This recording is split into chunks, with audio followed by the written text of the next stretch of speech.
ஊதியம் முழுவதையும் ரொக்கமாக தர வேண்டும் என்பது உள்ளிட்ட கோரிக்கைகளை வலியுறுத்தி இன்று அதிகாலை சென்னை மாநகர போக்குவரத்து கழக ஊழியர்கள் திடீர் பணி புறக்கணிப்பில் ஈடுபட்டனர்.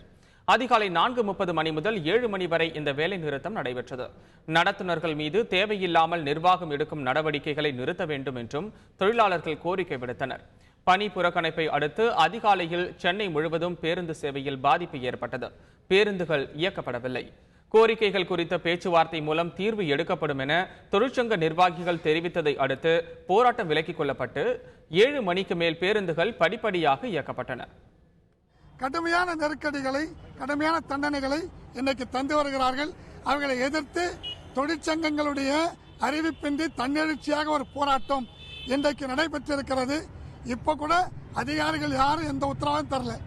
தொழிலாளியா வண்டி நிறுத்தினாங்க. தொழிற்சங்கங்கள் பேசி தீர்ப்போம் என்கிற வாக்குறுதியை தந்திருக்கிறோம். பேருந்து இயக்கி இருக்கிறாங்க. தற்காலிகமா ஒத்தி வச்சிருக்காங்க. ஆனால் இந்த போராட்டத்தை முடிவுக்கு கொண்டு வர அரசும் நிர்வாகம் முன்வரவில்லை என்று சொன்னால் அடுத்த போராட்டம் நூதனமாக இருக்கும்.